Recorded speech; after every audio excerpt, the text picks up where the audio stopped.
As principais questões da atualidade, analisados por especialistas renomados. Começa agora Mentalistas, com Camila Tulinski.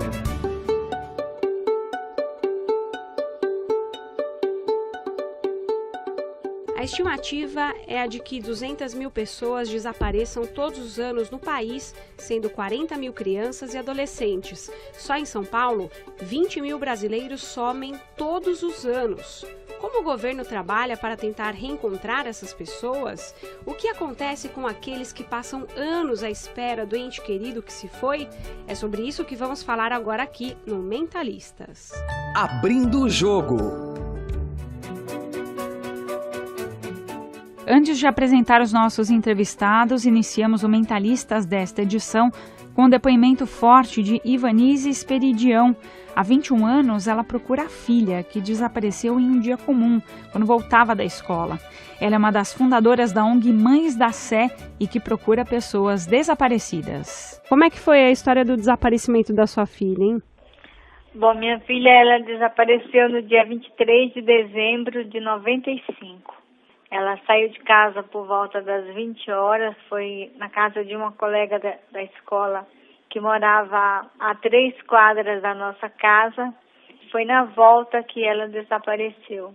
E ela saiu acompanhada de uma outra coleguinha, de onde a colega fala. Que elas se separaram, dá uma distância aproximada de 120 metros da nossa casa.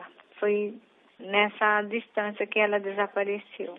Durante 3 meses eu fiz uma busca solitária, porque naquela época tudo era muito difícil, né? Há 21 anos atrás não se falava sobre pessoas desaparecidas, os veículos de comunicação não divulgavam e tudo era muito difícil.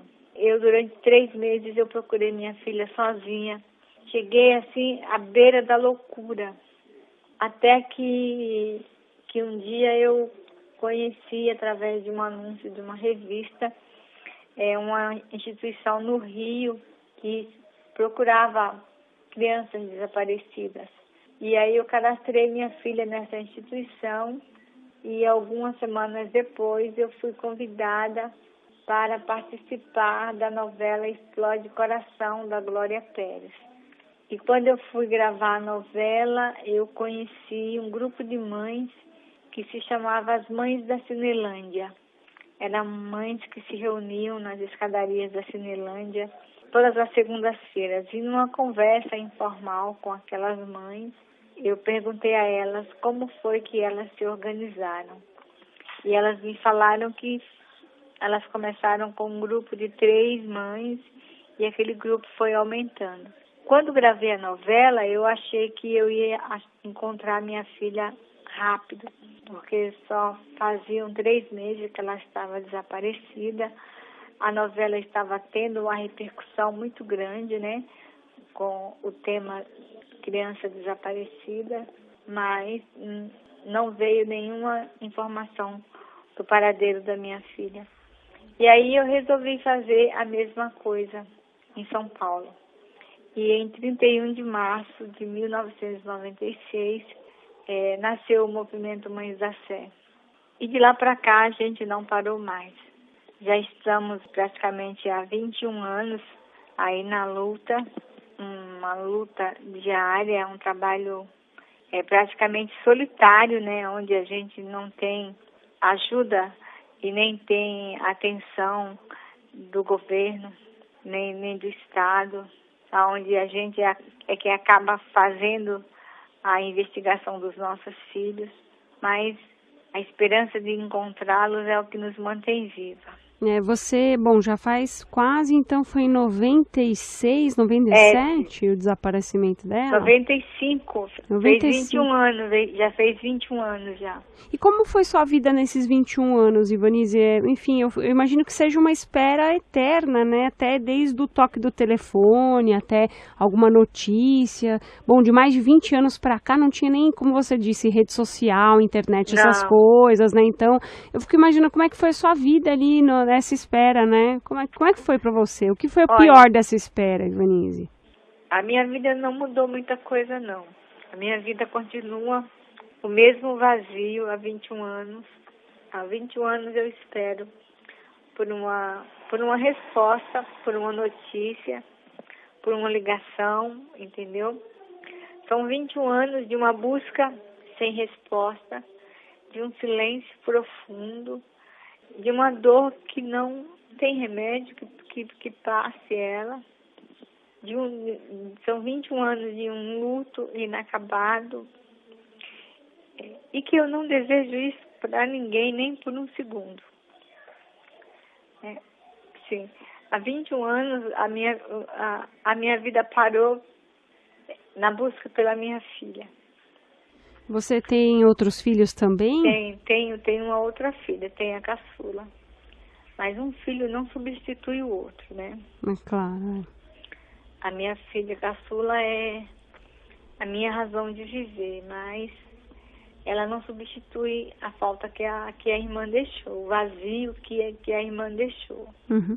Você chegou a se casar? Você era casada na época? Como é que não, foi? eu era casada. Eu era casada. 7 anos depois, o meu casamento acabou. O pai acabou indo embora, né?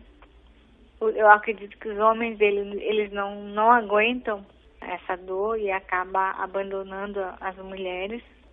Aconteceu comigo e com várias outras mães que têm filhos desaparecidos. O Ivanise, eu gostaria que você, só para finalizar, deixasse algum contato ou para algum ouvinte que está acompanhando aqui nosso programa Mentalistas, né?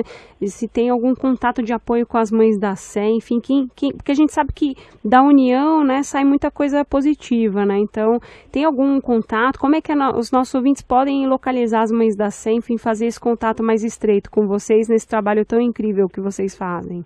Quem quiser entrar em contato conosco, só ligar no telefone 011 3337 3331. Temos uma página no Facebook, que é Mães da Sé, e temos o nosso site, que é mãesdacé.org.br. Você ouve Mentalistas, com Camila Tulinski.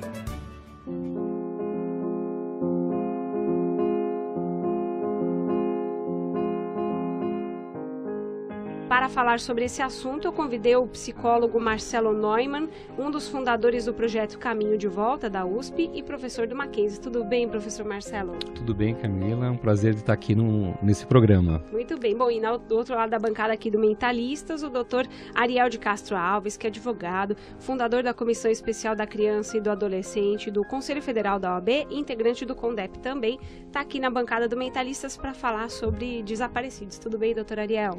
Tudo bem, Camila, é um prazer participar novamente do Mentalistas e também estar aqui compartilhando ideias com o professor Marcelo.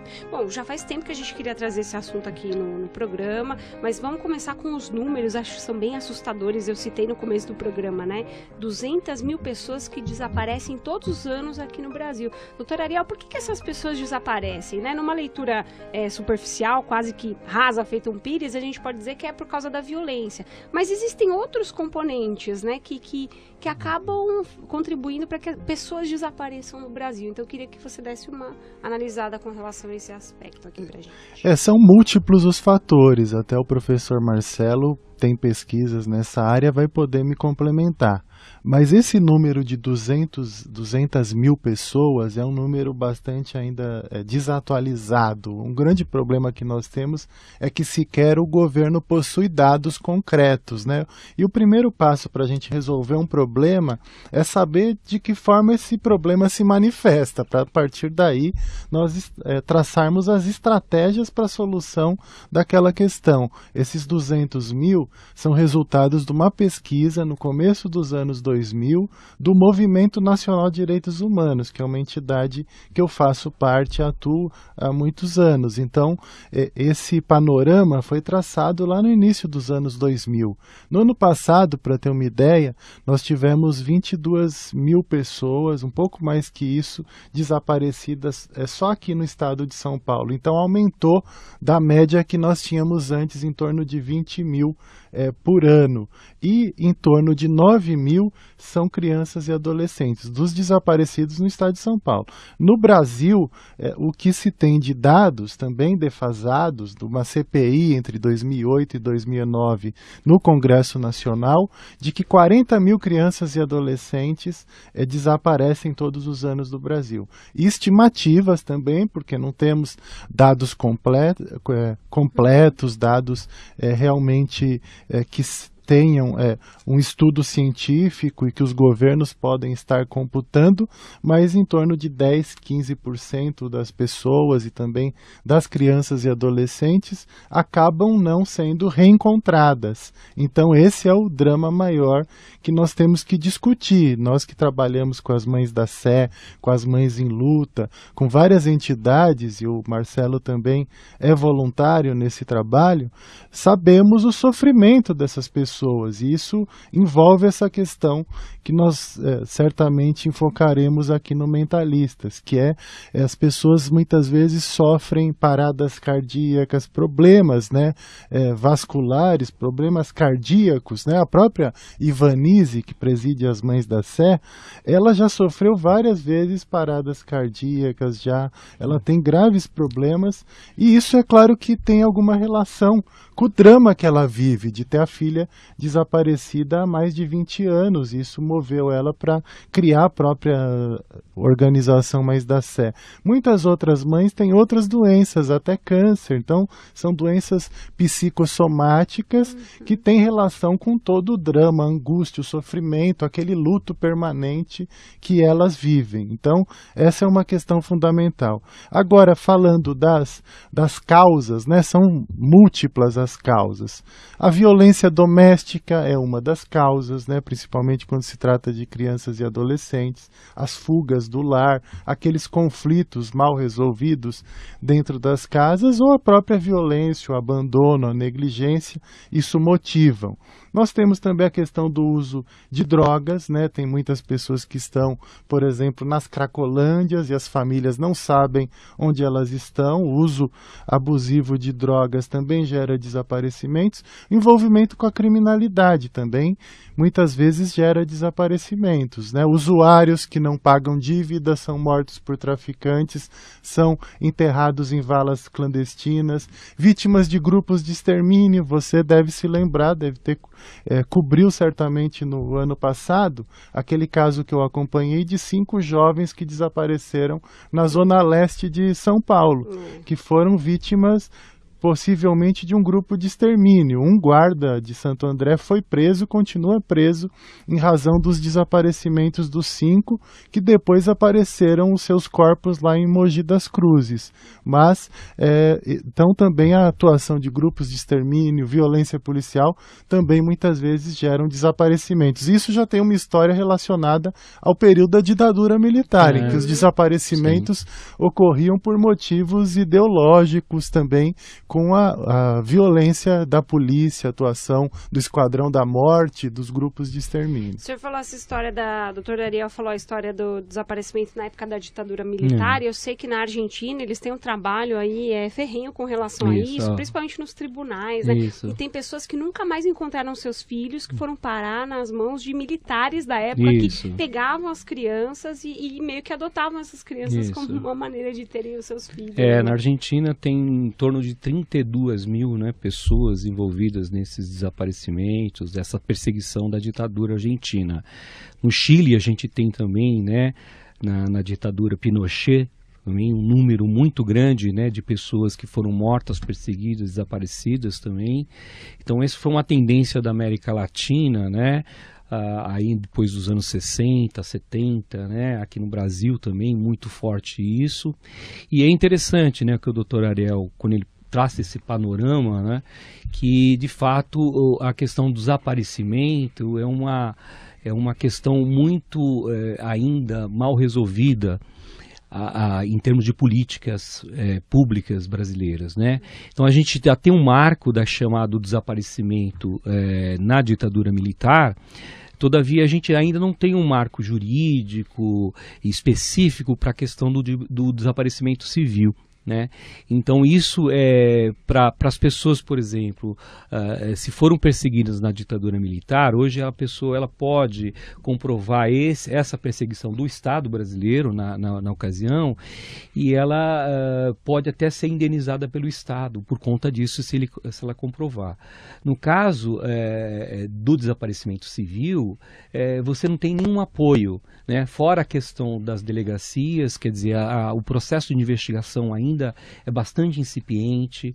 Pra você ter uma ideia, né? Nos Estados Unidos você tem em torno de 93 a 97% de solucionar os casos de desaparecimento nos Estados Unidos. Isso porque você tem uma investigação muito mais forense, mais consequente, né? Você cerca as várias consequências da questão do desaparecimento, e aqui a gente tem a grande questão, por exemplo, quando a gente faz o atendimento nas Mães da Sé, nas Mães em Luta, é justamente essa ausência do Estado, né? Quer dizer, a angústia dessas mães é porque o Estado não dá qualquer tipo de retorno para elas.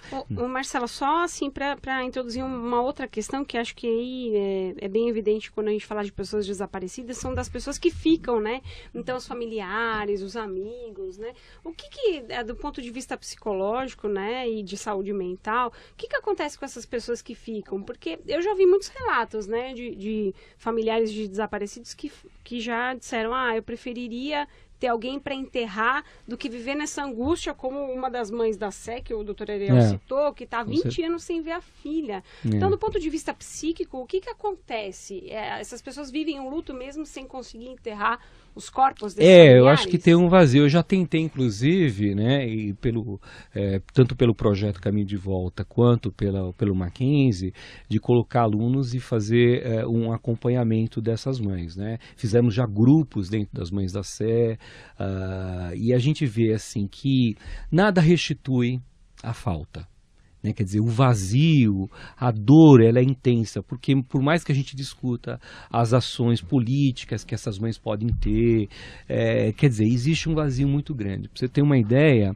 tinha mães ali que elas não conseguiam desgrudar do telefone.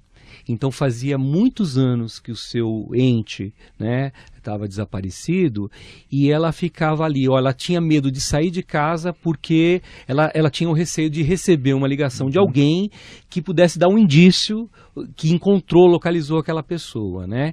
E nesse meio você também tem pessoas, infelizmente no Brasil, que agem de má fé.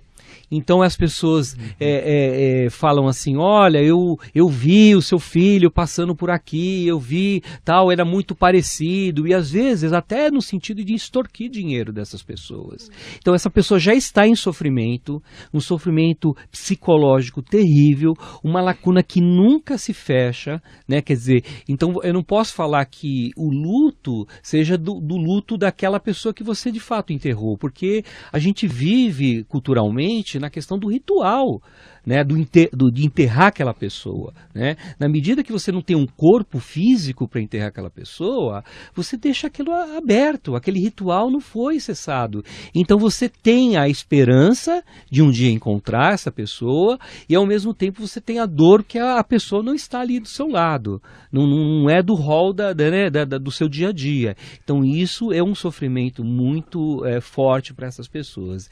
E como bem o Ariel falou, né, na verdade, essas pessoas têm doenças psicossomáticas sérias, né? Então, o Ariel falou muito bem, essa questão das doenças do coração, depressão, todas essas, né, processos de ansiedade, de fobia, né? Então, essas pessoas desenvolvem uma série de problemas psicológicos e sociais, né? Então, existe uma anulação dela enquanto pessoa, né, na sociedade. O fato de, por exemplo, eu já vi casos de relato que a sociedade, parece que elas veem assim, olha, a sociedade está me vendo que eu estou feliz, por exemplo, um determinado dia. Então, assim, como que você pode estar feliz se você tem um filho desaparecido, né? Então, parece que assim, você não pode ser feliz mais, né? Quer dizer, você passa a vida sendo julgado pela própria sociedade. E esse julgamento, claro que isso é uma fantasia fantasia criado pelos familiares das pessoas desaparecidas. Uma né? vez a gente fez um mentalista sobre o luto e seus processos. A gente trouxe uma jornalista aqui também, que perdeu o companheiro e a mãe no mesmo ano. Foi uma situação bastante dramática. E ela estava falando pra gente sobre essa questão de como a sociedade lida com a pessoa que está enlutada. Então, por exemplo, logo logo passa, aquela coisa de você tentar, né, ou não querer tocar muito no assunto, ou simplesmente desaparecer, que é um pouco isso que a pessoa que tem um familiar desaparecido vive, não é? Ou a pessoa ficar julgando, né, ver que aquela pessoa enlutada está, por exemplo, pulando carnaval. Daí a pessoa acha, não, ela não pode ser feliz, não pode estar pulando porque ela tem alguém desaparecido, ou porque ela perdeu um familiar. Então é como se a pessoa tivesse a vida toda subjugada a estar na tristeza, na depressão. Então é necessário saber o momento, né, de elaborar esse luto, né, trabalhar com as expectativas. E um grande problema do Brasil, e o Marcelo sabe disso, é que as famílias não têm apoio absolutamente nenhum, exceto alguns programas assim muito pontuais, como o próprio Caminho de Volta, que não tem a estrutura suficiente, o Estado praticamente não apoia, né? Fica mais no trabalho voluntário também, inclusive de estagiários de psicologia, de alguns professores que se dedicam, mas os próprios programas da assistência social, se a gente inclusive estudar o SUAS, o Sistema Único da Assistência Social, o papel dos centros de referências especializados da assistência social, mesmo dos CRAS, que são os centros de referência da assistência social na área da proteção básica, não existe a previsão de atendimento das famílias de pessoas desaparecidas. Não existe isso. Não existe a previsão. Existe a previsão daquelas famílias que têm graves problemas econômicos, de famílias de adolescentes que estão em medidas socioeducativas, de famílias de crianças que estão em abrigos, crianças que foram vítimas de violência, de idosos, né, também existem atendimentos às mulheres, né, vítimas de violência, mas não existe, por exemplo, uma previsão expressa de que as famílias de pessoas desaparecidas vão ser atendidas pelas equipes multidisciplinares desses centros de referência da assistência social, o que é um absurdo, porque esses centros foram criados para tratar de pessoas que estão em situação de vulnerabilidade. E a pessoa que tem alguém que tem um ente desaparecido, ele está numa situação de vulnerabilidade, sendo rico ou pobre. Agora, é claro que quem tem mais dinheiro, mais condições, às vezes vai pagar até para sair de helicóptero jogando fotos, né, da pessoa, ou consegue mais acesso aos próprios meios de comunicação. Agora, quem não tem nenhuma condição, precisa mais do Estado, de programas. Eu quero aproveitar que eu tenho duas pessoas aqui tão mentalistas, especialistas nesse assunto, para saber qual que é a peregrinação de uma família que tem um ente desaparecido. Então, bate na madeira, eu tenho um familiar meu desaparecido. Qual que é o caminho que eu percorro? Primeiro, aí, legalmente falando, buscar a polícia primeiro e tal, até chegar nesse ponto do atendimento psicossocial. Eu queria que vocês desenhassem para mim qual seria a peregrinação, porque de repente a gente tem uma pessoa nessa situação. Então, eu queria que vocês me explicassem essas duas pontas, né? Do âmbito mais jurídico, quando a pessoa desaparece, a partir de quantas horas, quantos dias e tal. E depois a gente pode falar do ponto de vista do atendimento psicossocial, que é bem importante também. Não, eu acho que aqui, obviamente, né, hoje até no site, por exemplo, no estado de São Paulo, é possível você abrir um boletim eletrônico, né, de desaparecimento. Tá lá. Você pode fazer isso ou ir numa delegacia da região que o desaparecido, né, teve, né, a ocorrência ali do desaparecimento. Então você abre um boletim de ocorrência. Normalmente, os BOs de desaparecimento são todos colocados no DHPP, né? São todos levados para a delegacia de desaparecidos lá, que fica dentro da delegacia de homicídio e proteção à pessoa, que fica ali na Brigadeiro Tobias, né, na Estação da Luz. Lá existe uma equipe de investigação que vai ver as contingências do desaparecimento. Então eles vão entender, vão ver, olha, e lá eles fazem o primeiro tipo de abordagem em hospitais, IML, para ver se aquele perfil da pessoa procurada bate com um perfil que entrou em algum serviço público. E às vezes existe incompatibilidade. Eu mesmo, por exemplo, já estava na delegacia uma certa vez, uma mãe chegou lá, falou, olha, eu tenho um filho assim, né, mostrou as características para a equipe de investigação. Aí a investigação, olha, tudo leva a crer que seu filho está lá no IML. Porque entrou um corpo lá com com sinais do que ela falou, as características físicas, então estava ali no IML. Então, assim, essa primeira verificação já é feita pela equipe lá do DHPP, de investigação. Aí você tem todo um processo, por exemplo, lá na equipe do DHPP, tem a equipe do Caminho de Volta, que são psicólogos voluntários, como bem o Ariel falou. Que é atrelada à Universidade de São Paulo. Isso, ele é um projeto do Departamento de Medicina Legal, Ética Médica, Medicina Social e do Trabalho. Ele foi criado dentro do Censifor, do Centro de Ciências Forenses da Faculdade de Medicina USP, e a gente tem uma salinha dentro da delegacia. Então lá é retirado, né, é feito um questionário mais de pesquisa para a gente entender também as causas do desaparecimento, e lá se tem um SWAB, que é um SWAB que tira as células da boca da pessoa e tira uma gota de sangue para fazer o DNA da pessoa. Então é interessante que essa pessoa tenha uma ligação, né, biológica com o desaparecido, né? E esse material ele é levado lá para o laboratório na USP e ele é processado, e também o cruzamento de dados que é da entrevista, também das características físicas, as condições de desaparecimento, tudo isso é processado e a gente leva isso para um banco de dados. Então, quando aparece um caso de uma pessoa suspeita ou um corpo carbonizado, alguma coisa, existe esse cruzamento. E aí pode levar a encontrar, por exemplo, o Caminho de Volta encontrou uma criança com deficiência auditiva dentro de um abrigo de São Paulo. Um juiz, né, aqui de Santo Amaro, da Vara da Infância, falou, olha, eu desconfio que essa criança está sendo procurada, e ela, por conta da deficiência auditiva, a mãe estava procurando essa criança e ela estava abrigada, então ela estava sob tutela do Estado. Então isso é uma distorção muito grande, né, porque não existe centros, como bem o Ariel falou, de comunicação sobre isso, não tem redes que se comunicam. É quase que como na sorte que acharam. Exatamente. Criança, então a gente, né, tem uma incipiência no sentido dos serviços que não funcionam adequadamente, né? Eles não conseguem funcionar em rede. E isso é um problema muito sério, né? Eu lembro que a gente falava aquela vez que você tinha dito, doutor Ariel, que o cadastro de pessoas desaparecidas não dá para ser levado muito a sério, porque os números são completamente diferentes da realidade, não é? Sim, ele foi lançado em 2009, né, e até hoje, né, depois foi formalmente, em 2009 foi a lei que cria o cadastro, que diz que ele já estaria em funcionamento a partir da data de dezembro de 2009. Depois tivemos um lançamento em fevereiro de 2010. E hoje, efetivamente, nós temos 370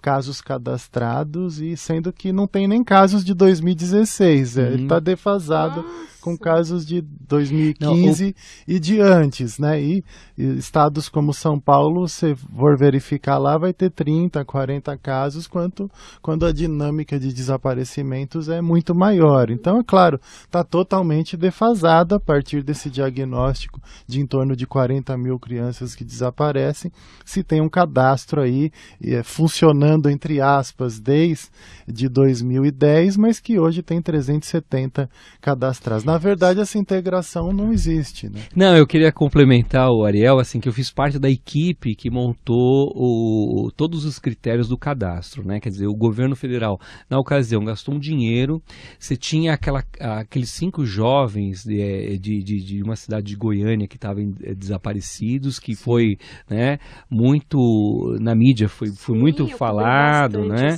Então, na verdade, o governo queria dar uma resposta também efetiva para aqueles casos ali, né? E a sociedade cobra. E cobra, tal, né? Mas depois que descobriram que foi um uma pessoa que saiu do sistema, acho que manicomial, né? Que ele acabou abusando e matando os jovens, né? Em Lusiânia, né? Um maníaco. E aí se confortou, né? Mas a questão grande que se falava da política federal se acomodaram, né? Era de que os sistemas de cada Secretaria de Segurança Pública dos estados, elas não se conversam entre si. Elas não têm um sistema racional, porque eles utilizam sistemas muito diferentes. Então você não pode cruzar dentro do sistema as notificações, por exemplo, de São Paulo com Porto Alegre, né? Isso não existe. Ou com Rio de Janeiro, ou com Minas Gerais. Então, quer dizer, você não tinha. E você vê que o Brasil é um conjunto, né? Então é muito. Quer dizer, a partir dos 12 anos, uma criança ela pode pegar um ônibus e ir para qualquer lugar do país, né? Ou alguém mal intencionado pode levá-la para qualquer. Nordeste, então o tráfico pode, né, caracterizar essa questão. Então é muito difícil não tendo essa integração do sistema, né?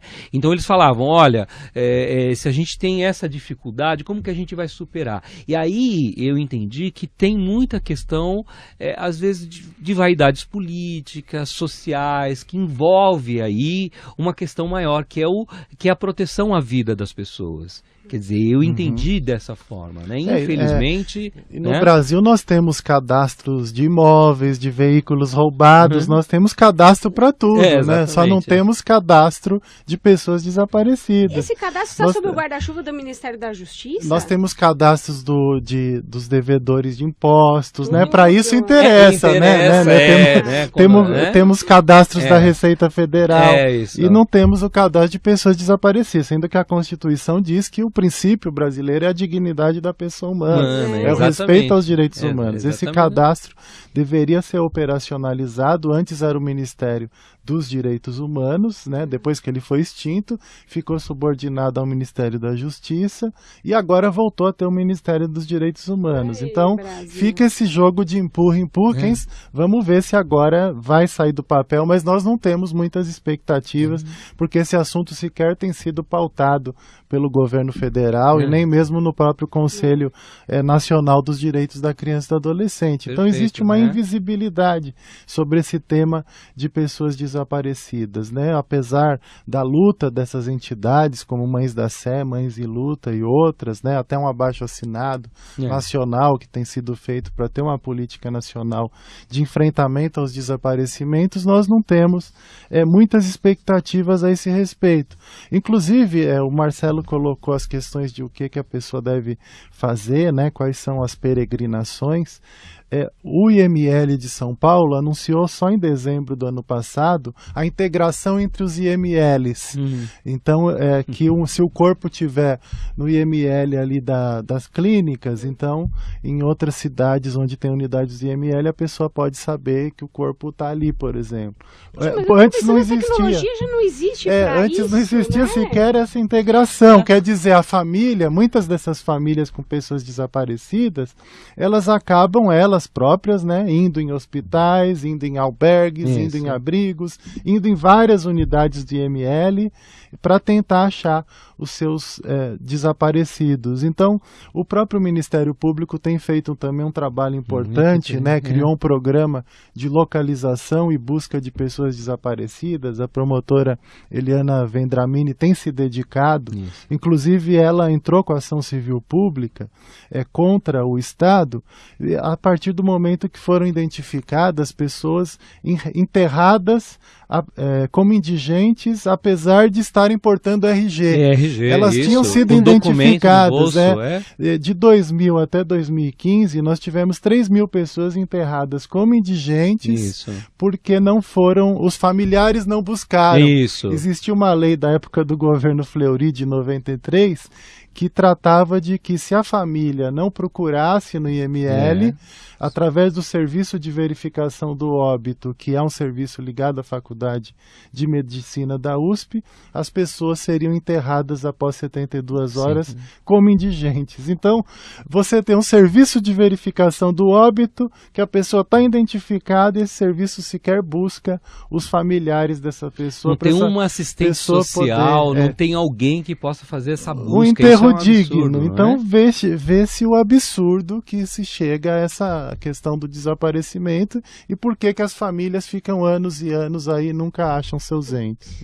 Gente, a gente deixou no bloco anterior uma parte pendurada, que eu costumo dizer aqui, que é o atendimento psicossocial dessas famílias, né? Então, vocês explicaram pra gente qual que é o calvário inicial, burocrático, policial, IML, caso haja um corpo, mas vamos supor que não haja corpo, nada foi encontrado, nem futuramente como indigente, a gente pega um caso de mães aí que estão há mais de 20, 30 anos esperando seus filhos, que simplesmente desapareceram. Marcelo, qual que é o atendimento psicossocial que deveria ser feito e que não é feito, enfim, ou aquele mínimo que é feito no Brasil? Então, aqui no estado de São Paulo, ainda a gente tem a equipe lá do Caminho de Volta, né? Em São Bernardo teve a experiência também da Fundação Criança de São Bernardo, que dava um apoio para as famílias, né? Então você tem ações muito pontuais de serviços que são ligados a essa temática do desaparecido. O CECRID, né, no Paraná, o CECRID, a Fundação da Infância e Adolescência do Rio. Então, você tem algumas instituições, claro, né, quer dizer, se você mora nesses grandes centros onde tem esse apoio, você tem um respaldo psicossocial. E se você não mora, então, você faz, como eu falei, né, quer dizer, uma dor que não se restitui enquanto você não vê aquela pessoa, mas você vai podendo conversar com essas pessoas para elaborar aquela situação do desaparecimento, né? Vai ter ou você faz um trabalho mais individualizado, mais psicoterapêutico, às vezes, ou às vezes você faz um trabalho em grupo, né? Você chama rodas de conversa, coloca temáticas para elas poderem conversar e elas vão tentando elaborar, né? Eu falo elas porque normalmente quem mais se vincula a questão dos atendimentos são as mulheres, né? Isso é um dado também, né? Se você pensar nas avuelas também lá da Praça de Maio também, quer dizer, são mulheres, né, que se envolvem. O homem, ele reage de uma forma muito diferente, né? Você tem muitos processos, por exemplo, aí eu posso contar uma coisa que é pública, que é da Ivanise, que o fato do marido dela, depois do desaparecimento, ele não suportou aquela situação e a dor da esposa, ele preferiu se afastar, ele se separou da Ivanise, né? Então você tem muitas situações nesse sentido, de que o homem ele vai lidar com esse desaparecimento de uma forma muito singular. Não que ele não tenha essa dor, né? Ele prefere, talvez, né? Ele acaba fugindo talvez daquela situação, não querendo. Acho que é um mecanismo de defesa. Pode ser, né? Quer dizer, para ele não suporta, né? Ele não tem aquela suportividade que muitas vezes, porque a mulher ela fala, ela busca, ela tenta elaborar, ela se conecta com outras redes de apoio social, e o homem ele fica mais isolado, ele fica com aquela dor ali, né? Você tem situações, né, em que o homem infarta, que ele tem uma série de problemas, mas ele fica às vezes muito isolado. Eu acho que na minha vida social, acadêmica, de pesquisa, etc., eu vejo pouca participação do homem dentro desse processo de busca e localização. Não só nos desaparecidos, Marcelo, a gente vê também na questão das mães de vítimas de violência policial, ou vítimas de violência em geral, né? E a mulher tem também uma relação maior com a família, né? Outra comparação que a gente faz, você vai na porta de presídio feminino no fim de semana, você quase não vê homens lá para visitar, você vê as mães das presas para visitar as presas. Agora você vai na porta do presídio masculino cheio de mulheres, né? São as mães, são as namoradas, são as irmãs. Então esse vínculo familiar, eu entendo que é mais forte. Porque a cultura também, né, colocou a mulher nesse lugar, né? Então você tem que pensar isso, né? Quer dizer, trata o homem de uma forma, ele tem que ser forte, ele tem que dar conta, ele não pode chorar e etc. fora. Enquanto a outra, não, ela tem que participar, ela tem que ser afetiva, ela tem que dar conta. Ela foi destinada pela cultura para cuidar dos filhos, então se desaparece. Aceita essa isso, crença, né? exatamente. Então ela vai incorporando. Por isso que a culpa dela, olha, por que meu filho desapareceu? Por que minha filha desapareceu? Quer dizer, ela tem uma culpa muito maior do que o próprio homem, porque às vezes o próprio homem fala assim, tá vendo? Ela se Você não sente cuidou. mais culpada, exatamente, né? porque a cultura deu esse papel para ela. Aí o homem também fala assim, tá vendo? Você não cuidou da sua filha direito, ela desapareceu, ela fugiu. A sociedade culpa, isso, né? Ela fugiu com o namorado, aconteceu. Então, quer dizer, tem todo o julgamento da parte do masculino em relação ao feminino também na nossa sociedade. Além de que com as mães, vocês perceberam isso no contato que vocês têm com as mães? Sim. Além de muitos casos que quando o filho desapareceu, o pai já nem convivia com a mãe, já tinha abandonado os filhos. Ele desapareceu antes do filho ou da filha ter desaparecido. Que isso, infelizmente, também é muito comum. Essa falta. O cigarro nunca mais voltou, né? Essa falta da referência masculina, né? Do pai que já cria uma nova família, deixa aquela família anterior abandonada, muitas vezes não dá apoio, não paga sequer pensão alimentícia. Tem uma passagem muito interessante na minha tese, que na minha tese de doutorado é sobre crianças desaparecidas, que eu resgato o mito, né, da Ilíade, né? E do Ulisses, né? Porque o Ulisses foi para a guerra, e só para ilustrar claramente isso, né? E o Telêmaco, que era o filho, junto com a Penélope, né, que era a mulher de Ulisses, ele praticamente não via o pai, né?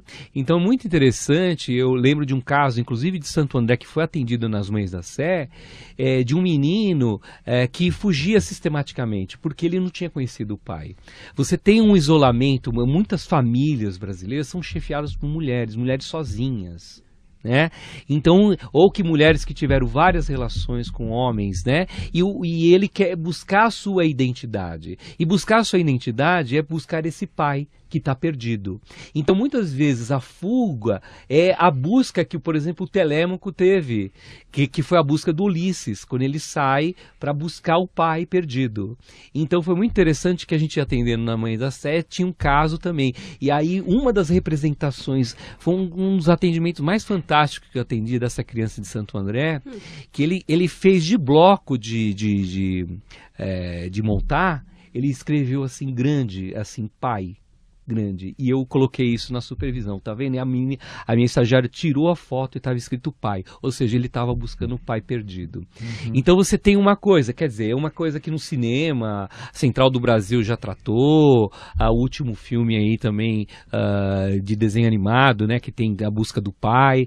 Então você tem uma questão. Então na cultura você vai determinados papéis sociais, né? A mãe cuida, ela dá essa assistência, ela me nutre, ela dá assistência material, e o pai é a representação de outras questões, né, simbólicas, que muitas vezes não fecha. Né? E isso é uma questão também psicológica bem interessante também. Isso mostra, né, esse exemplo que o Marcelo dá, a questão também de ter um acompanhamento depois que a criança ou a pessoa é reencontrada. Ter esse apoio para evitar. Um reencontro, doutor Ariel? Na maioria dos casos, as pessoas são reencontradas. Isso, né? Aqueles casos. Então, pelo menos é uma boa notícia. Sim, né? Os casos que não são reencontrados são em torno de 10%, né? Que são aqueles casos que vão se perpetuando no tempo. E cada vez, quanto mais demora, mais difícil, né? As chances vão sempre diminuindo. Agora, quando ocorre o reencontro, é necessário ter esse apoio, né, esse multidisciplinar, até em cima das causas, né? Sim. Se houve uma fuga do lar, por que aquela fuga do lar ocorreu, né? Existem conflitos na família. Tem sido muito comum, por exemplo, adolescentes muito novas que se envolvem com homens mais velhos, a família não aceita aquele namoro, daí elas fogem de casa. casa, daí acabam ficando como desaparecidas, a família faz boletim de ocorrência. E outros casos até brigas, né, de casais que se separaram. Sim. Isso também tem sido muito comum, que o homem foge com a criança, a mulher foge com a criança. Então, subtração de incapaz. A subtração, tira do poder, tira da guarda de quem tem, né? Ou mesmo quando tem a guarda compartilhada, não aceita aquela situação de compartilhamento de obrigações, direitos e deveres. Então, isso também, esses são algumas causas, né? Claro, temos outros fatores. O aliciamento para a exploração sexual gera desaparecimentos, o trabalho escravo gera desaparecimentos e os problemas psiquiátricos também, né? Muitas vezes nós temos, né? Eu lembro muito de um caso que a gente atendia na Fundação Criança de São Bernardo, que com frequência um jovem com autismo, um adolescente, ele fugia de São Paulo e depois a gente encontrava ele em situação de rua em São Bernardo. Daí como a gente sabia através da divulgação que o Conselho Tutelar de São Paulo fazia, a gente encontrava ele através da abordagem nas ruas. Por isso é necessária essa integração. Né? Aqueles agentes sociais que estão na rua e atendem crianças, adolescentes, moradores de rua, é necessário que eles estejam integrados, né, sabendo sobre os desaparecidos, né, podendo ter acesso a esses sistemas para poder identificar essas pessoas. Não, o Ariel está falando e eu lembrei dos casos de pessoas com deficiência, né? Então, principalmente, ou com deficiência mental, e o principalmente, idoso com Alzheimer, né? Isso, eu ia falar, o idoso, né? E as pessoas com problemas de saúde mental, né? Então, você tem muitos desaparecimentos com essa questão, né? Então, por exemplo, a gente fez um trabalho dentro da PAI de São Paulo, que foi um trabalho muito legal com síndrome de Down, tirando fotos, tal, não sei o quê, pensando na questão da localização, articulando a rede, as escolas em que essa criança, esse adolescente estava passando. Então, assim, por quê? Porque é uma população extremamente vulnerável, né? Então, quer dizer, ela pode pegar um ônibus né, pela condição dela, ou às vezes de confusão mental e etc., né? Ela pode parar num lugar que ela não consegue sair mais daquela, não consegue se identificar onde que ela está, Então isso é bastante comum também a gente ver essas questões. Uma coisa que eu gostaria também de frisar aqui, Camila, são as questões naturais também, de catástrofes, né, enchentes, tsunamis, quer dizer, os aparecimentos não quer dizer, da minha tese como ocorreu em Mariana, né, recentemente. O caso, né, de Mariana, as várias catástrofes que tem, né, no em Brasil, Petrópolis, né, aquele período das chuvas. Das chuvas. Então você tem ali o número, entra muitas vezes na estatística de desaparecimento, porque se presume-se que a pessoa está morta, mas enquanto você não tem a materialidade do corpo, você não pode dizer isso. Então ela entra na estatística também de desaparecimento nesse caso. E vocês têm muita experiência nessa área, mas eu não sei se vocês têm alguma história para compartilhar com a gente, de pessoas que foram reencontradas depois de décadas. Vocês conhecem, assim, alguém que conseguiu reencontrar o ente querido depois de muitos anos? Eu queria saber se vocês podem compartilhar cada uma historinha, pode ser? Pode. Eu posso contar a história de que eu acompanhei, que isso foi no nível nacional, que é o caso do Carlinhos, que era o Oswaldo, né, daquele menino que foi subtraído pela, acho que era a Vera, né, que era lá de Goiás. Era mãe e filho? Só para o nosso ouvinte que não sabe. Não, então, era um caso que ele ficou 18 anos, ele foi raptado, né, foi tirado, subtraído dentro da maternidade. Né? Aí ele foi tirado da mãe e aí depois foi encontrado 18 anos porque uma vizinha viu a foto do pai dele e achou que ele era muito parecido, e essa mulher, ela já tinha subtraído 2 pessoas, né? Inclusive é um processo muito grande. Eu conheci inclusive o Oswaldo, o pai, né? E a mãe, né?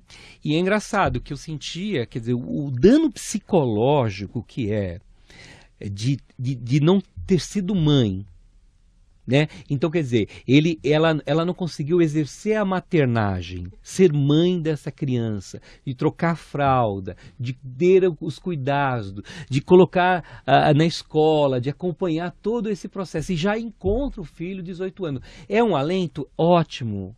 É um alento, mas ele não recupera esse ato, esse momento que foi perdido da vida dela. Então eu sentia que, ao falar, ela tinha esses hiatos também, ela tinha essa lacuna dentro dela. Né? Então ele foi muito legal. Voltou a morar com ela? Voltou, porque ele num processo, isso aí saiu na mídia, na ocasião, que foi um caso bastante falado, né? Porque foi encontrado, né? Esse menino, tal, foi feito o DNA, então foi comprovado, e ele viu realmente que a mãe dele que sequestrou, ele tratava, para ele também era muito difícil, porque toda a referência que ele tinha, não é Vera, desculpa, é Vilma, o nome dela, isso, né? Da Vilma.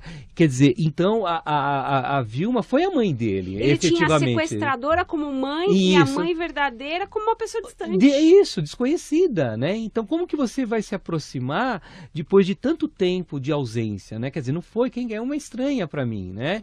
Então essa relação, ela ficou muito abalada, muito difícil, né? Até o ponto de ele entender que ele foi vítima desse processo e que a mãe dele biológica foi vítima desse processo, né? Mas foi a consequência, então assim, mesmo quando a pessoa volta, a consequência emocional ainda é muito forte, ela fica, essa sequela, né? Ela não se apaga assim, olha, bom, você voltou, acabou a minha dor. Não, ela tá ali, porque eu deixei de fazer uma série de coisas. O tempo que eu empreendi na sua busca, os dias de sono que eu não consegui, né, dormir, que eu perdi nesse processo, é muito intenso, né, Camila? Então, assim, isso realmente foi um caso que me marcou, assim, e esse caso que eu contei, né, que acompanhei da criança com deficiência auditiva, né, a mãe, quando encontrou, foi uma alegria, né, a criança ficou 5 anos dentro de um abrigo, né, então, e pelo DNA, isso, e pelo DNA, a confrontação do DNA, que foi achado essa criança com o banco de dados, foi entrado em contato, a mãe achou a criança. Então foi uma felicidade muito grande, porque mesmo a criança se perdeu, acho que com uns 2 anos, né, encontrou com 7, ainda, ainda deu para restituir um pouco da infância e dessa maternagem, né, desse exercício da maternagem. Mas quando fica 18, 20 anos, é muito difícil. Eu fico imaginando, né, doutora Ariel, que para uma mãe ficar um dia sem o filho, imaginando que ele está desaparecido, já é desesperador. 5, 10, 18 anos, eu não posso imaginar como deve ser, né? Eu acompanhei um caso da Sophie, que era uma jovem, né, que estava morando na França. E um dia ela me procurou através de um amigo no meu escritório, que ela queria reencontrar o passado dela, porque ela achava que tinha sido levada para a França, né? Isso. A origem dela é brasileira, ela nasceu no Brasil, achava que tinha sido levada para a França de forma irregular. Ela sabia que os pais que ela estava vivendo na França não eram seus pais biológicos, então ela queria reencontrar os seus verdadeiros pais no Brasil. Ela veio para o Brasil já jovem, com mais de 20 anos, com essa finalidade. E ela, em 92, que tinha sido levada de uma cidade do Nordeste, depois nós descobrimos que foi tráfico de pessoas, né? Foi uma adoção irregular, feita na época através de uma agenciadora, numa cidade do Nordeste, que eu agora não lembro o nome, e depois ela acabou sendo levada para a França, e lá esse casal acabou adotando, cuidando dela. Então esse casal não estava envolvido no tráfico, eles tinham uma criança ali à disposição que precisava de cuidados, e eles acabaram cuidando dela por mais de 20 anos. Eles não eram os culpados por aquela situação, e eles mesmos estavam ajudando ela para ela recuperar a origem dela. Ela conseguiu recuperar a origem dela, reencontrou os irmãos, reencontrou os familiares, depois que nós ajudamos a divulgar o caso dela. As fotos dela, né, ela fez vídeos também, falando que queria reencontrar esses familiares. Até que um canal de televisão também fez a divulgação. Isso, claro, facilitou bastante esse reencontro. A gente fala do poder da mídia, né, nesses casos. Eu queria que vocês falassem um pouco a respeito de alguns mecanismos de busca dessas pessoas desaparecidas, né? A gente teve, acho que, não sei se foi nos anos, aí vocês me corrijam, nos anos 90, 80... que se coloca, começou acho que nos Estados Unidos isso, de você colocar nas caixinhas do leite as fotografias das pessoas desaparecidas. Acho que aqui em São Paulo também teve nos ônibus uma ação de fotos de pessoas desaparecidas, e hoje em dia a gente recebe via Facebook, via WhatsApp, Twitter, enfim, o Instagram, a publicação dessas fotos de pessoas desaparecidas. Eu não sei até que ponto vocês têm informação de que isso realmente é assertivo, de que as pessoas compartilham as fotos atualmente e é um bom mecanismo para a localização de pessoas. Não, com certeza. E eu acho que a foto é uma das possibilidades, né, de você divulgar o rosto. Agora, é claro, né, quando você tem a questão do desaparecimento de muito tempo, você tem, por exemplo, aqui no DHPP, tem a questão do envelhecimento de imagens, né, que isso é importante. Isso? Né? Eles pegam a foto da criança e tentam atualizar a partir do perfil do rosto da família daquela pessoa desaparecida. Então ele vai pegando alguns traços. Irmãos, isso. Nossa. E isso é muito artesanal. Não isso começou no Paraná, no Secrid, né? No serviço de... Eles pegaram muito daqueles serviços de retrato falado, né? Então o pessoal aqui do DHPP e todos os mecanismos de informática, que você pode puxar um rosto, puxar um olho, a sobrancelha, então formar esse padrão, né? Então assim, a foto é interessante quando é uma foto atualizada. O grande problema, Camila, é assim, que às vezes a foto ela está desatualizada, a criança está de rosto, numa festa de aniversário de lado, assim, né? O rosto está de lado, não existe a nitidez da foto. Então, quer dizer, uma campanha muito interessante, por exemplo, seria as escolas municipais, estaduais, atualizar de uma forma muito frequente o prontuário de cada aluno, porque a criança, pelo menos do ensino, às vezes da própria creche, do ensino fundamental, né, do ensino médio, ele poderia estar, pelo menos, uma foto nítida ali colocada, né, e isso poderia servir como uma referência, porque as fotos tiradas assim, com uma resolução muito baixa, ela é muito ruim, ela não identifica. Né? E isso deveria ser pensado também em termos de política. Há 2 anos atrás, o governo do estado de São Paulo começou a fazer esse trabalho nas escolas, né? De estar atualizando sempre o cadastro fotográfico de dados dos alunos para caso, na eventualidade de um desaparecimento, isso poder ajudar depois no processo de localização. Mas nós gostaríamos de um sistema que funcionasse efetivamente de forma integrada, quer dizer, que a família fosse na delegacia e primeiro os policiais não pedissem para ela esperar 24 ou 48 horas. Perfeito. No caso de crianças e adolescentes, a lei desde 2005 ela é muito clara de que a busca, a investigação precisa iniciar já imediatamente.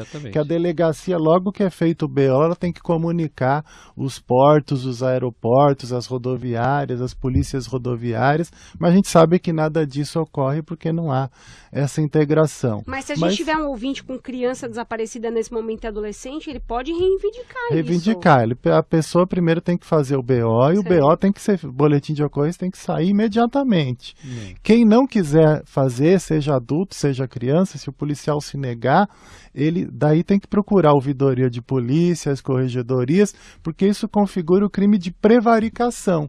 O funcionário público que não quer cumprir com as suas funções. Agora, um outro problema que o Ministério Público diagnosticou aqui no estado de São Paulo é que as pessoas faziam o BO e ficava por isso mesmo. Não existia nenhuma investigação, nada era dado andamento e ficava tudo completamente parado. No máximo, a mãe da criança era ouvida ou algum outro familiar e aquilo não ia para frente. Não existia um processo realmente de busca, de localização, de investigação. É claro que nós também não temos a utopia de que a polícia faça tudo. Isso depende também de um trabalho junto com outros órgãos, né? Parcerias com os centros de referência da assistência social das prefeituras ou aqueles municípios que tenham programas municipais para atender as crianças vítimas, porque é muito importante essas informações que são levantadas por psicólogos e assistentes sociais nas entrevistas. Uma coisa é o familiar ser entrevistado por um policial, né? Até porque é sempre aquela situação, né, da pessoa estar se sentindo de alguma forma constrangida, né? Ela não se abrir totalmente, não passar todas as informações, né? De não falar, por exemplo, se a menina estava envolvida com traficante, a mãe não tem coragem de falar isso para um policial, mas ela pode dizer isso para um psicólogo, para um assistente social. Então, uma equipe multidisciplinar é fundamental nesse processo para colaborar com o trabalho policial. Então, nós queremos delegacias especializadas da criança e do adolescente, inclusive agora a Câmara dos Deputados aprovou um projeto de lei da deputada Maria do Rosário que torna obrigatório isso nos estados, dentro do sistema de proteção de crianças e adolescentes, e essas delegacias com equipes multidisciplinares, que todos os departamentos, as delegacias de homicídios tenham departamentos que tratem de pessoas desaparecidas, ou um setor de investigação especializado e sempre com equipe multidisciplinar.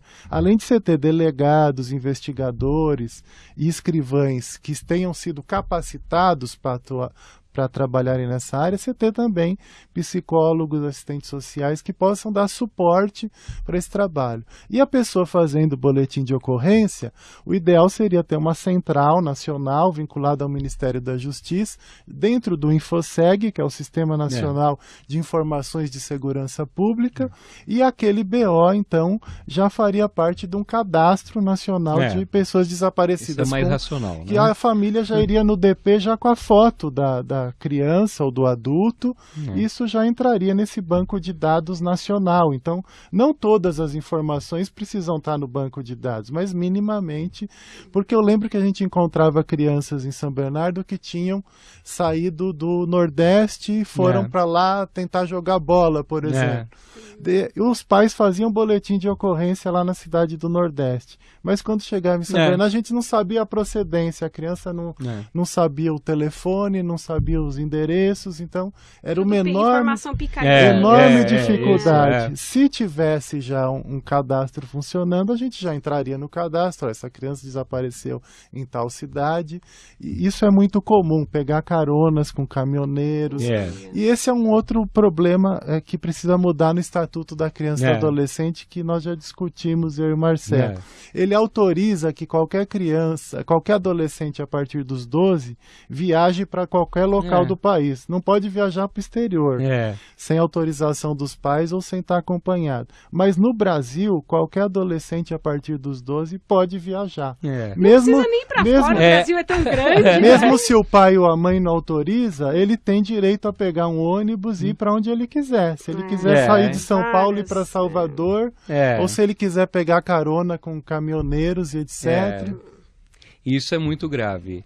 Eu acho que o Ariel ele dá um cenário muito interessante. Eu estava até lembrando, viu, Ariel, nessa questão da equipe multidisciplinar, a importância desse olhar mesmo integrado, né? E eu lembrei do caso do Calazans, que também foi um caso muito emblemático para a justiça brasileira. Um caso de um ex, ele era transexual, né? E ele se converteu novamente, arrumou uma namorada, uma mulher que era evangélica e tudo mais, e ele estava querendo reconstituir. Ele adotou 2 crianças, né?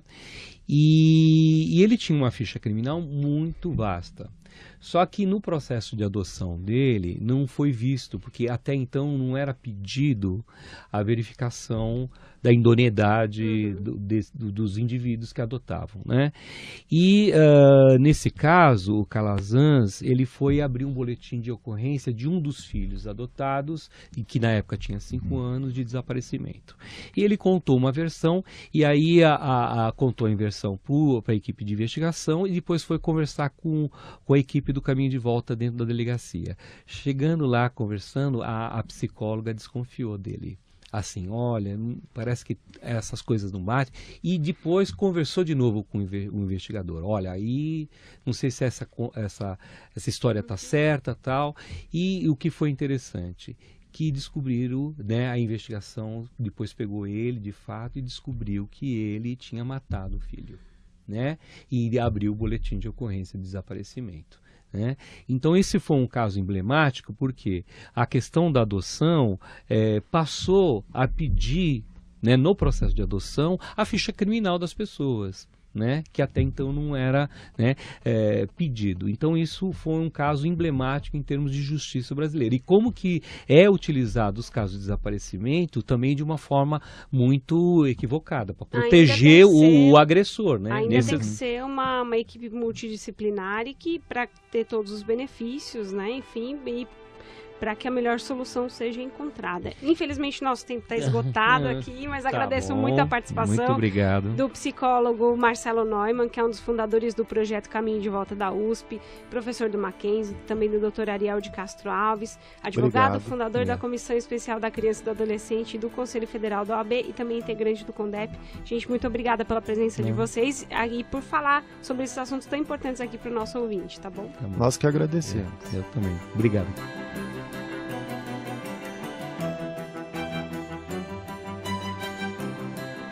O Mentalistas desta semana fica por aqui. Lembrando que você pode ouvir esta e todas as outras edições aqui no portal estadão.com.br.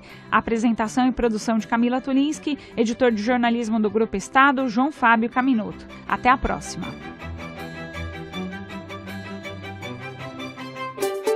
Você ouviu Mentalistas com Camila Tulinski.